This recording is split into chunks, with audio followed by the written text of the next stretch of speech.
are the people waiting for masterclass session. That's the crowd. Embedded in our DNA. We'll take it home. We'll take it home. We'll take it home.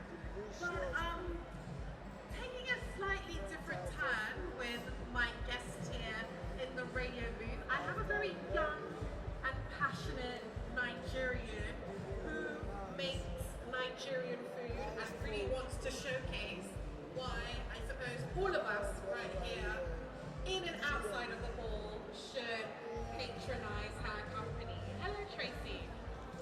So it's important